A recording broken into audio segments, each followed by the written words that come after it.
So test ride natin itong Husky 150. Nice, ganda rin pala no. Ito dapat yung kukunin ko eh.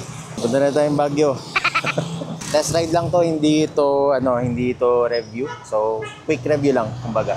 Dito tayo sa La Union ngayon, by the way guys, wala tayo sa Baguio, no? Medyo dumayo pa tayo para lang maka-test ride tayo ng mga SYM. And unfortunately, dalawa lang yung matitest ride natin. Itong Husky ADV, saka yung Tuscany. Guys, kahit na mababa yung ground clearance nito, pero pag sinakyan nyo siya, mataas siya. Yung mga nagsasabi na, ang baba naman yan. Pag sinakyan nyo, talagang mataas siya. Yun yung pansin ko. Yung visibility niya sa panel niya, kitang-kita. Medyo maliit yung windscreen niya, pero okay lang yan. Hawig din sa ADV 160. Grabe, ang suwabe. Hindi ko man lang naramdaman na nagbabibrate to. Kung stretch ng legs niya, ayos naman. Medyo bigyan natin ng konti. Nice. Nice. Ikot lang tayo saglit dito sa may Poro Point. Tapos pabalik. Okay, ganda rin ah. Maganda rin siyang i-curve ng konti ano. Ito, mas mahaba daw eh. Very stable sa ground. Ano? And then, visibility niya side mirrors. Tamang-tama lang din. Stock mirrors niya okay lang din. No need to change. Medyo medyo nabibitin lang ako sa stretch ng konti ng legs. Okay, tabi lang tayo dito saglit. Right. Sa panel niya guys, meron siyang hazard. And then, naked handlebar. Keyless guys, naka-keyless to. Tapos may charging dito. May charging port. Tapos may kill switch din siya. Right. Napakaangas oh. Diba? So yung gulong niya, I think 12 inches yan. And then, pinaka maangas dito is itong headlight niya. Mukha siyang Gundam ano. And then meron siyang fixed na windshield. Tapos nakalabas ang kanyang mga winkers. And ito magandang klase, matibay. Side mirror, okay, goods na goods. Then yung panel niya is an LED. Yan. Tapos kung makikita natin dito, napaka-bulky niya. Dito banda, sobrang bulky niya. Tignan. So, napaka-macho niya. And then nandito yung packets niya. May emblem siya dito. Tapos ito yung sinasabi ko, malapad siya. Kaya lang, medyo bitin dito. Medyo nabitin ako dyan. Sa pinaka-feature na itong Husky na to is yan, naka-monoshock siya, naka-gitna. So ang ganda ng feel niya.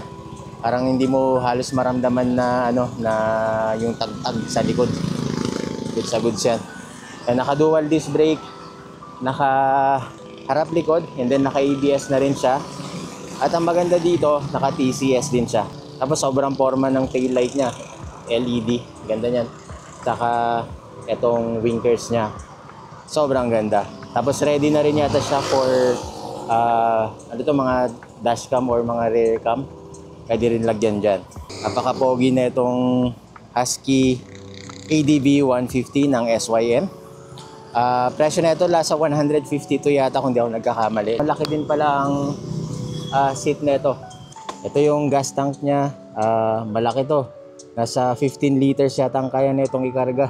Marami kang mapupuntahan. And then yan no. Kasyang-kasya ang isang full face na XL or large dahil yung capacity ng kanyang U-box malaki. No need to install top box. So, yan. Goods na goods. So, impression wise guys, napaka-comfortable and stable netong Husky. Handlebar niya, talagang built for adventure. Mataas din siya. And normal lang yon. Compared sa Fortress 160 natin guys, mas mababa yun. Para mga PCX, kasi ito, mas aggressive ang kanyang position. Makikita nyo naman eh. Diba? Okay, nice. So 4 valves to guys, 150cc. Hindi natin siya matitesting sa mga rough roads talaga. Pero you can tell, dito pa lang yung laro ng suspension niya, ang ganda. What more pag nandun na tayo sa mga malulubak kung ipag-adventure na natin siya. So dual sport to guys ha. Ideal siya sa mga roads and ideal din siya sa mga semi-off-road guys. Hindi lang siya ganun na pwede sa mga hardcore na off-roads. So sa low revs, konting piga. Yan, magre-respond na siya agad pero not as aggressive as Fortress 160. Mas aggressive yung mga yon. Talagang aarangkada siya. Ito hindi. Habang pinipiga mo siya, nararamdaman mo lalo yung lakas niya. Compare ko sa Fortress kasi yun yung scooter natin, si Bentley, Fortress 160. So magkaiba sila ng characteristics pagdating sa acceleration. Yun kasi nawawala na yung power niya kapag nasa gitna ka na eh. Yan, medyo nahihirapan siya. But this one, ibang klase. Okay, so dito na tayo, SYM.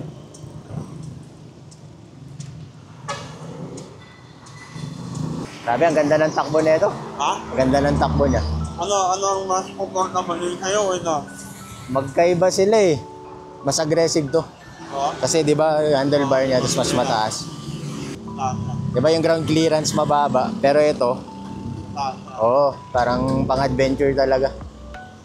Ganda, ganda.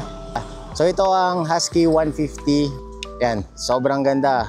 Kung hanap nyo mga adventure scooters, ito, pagpilian nyo, isama nyo sa listahan nyo yan. Napaka-swabing i-ride, very compact. Tsaka, para ka na rin nag-ADV ng Honda. No, pero mas maporma to para sa akin.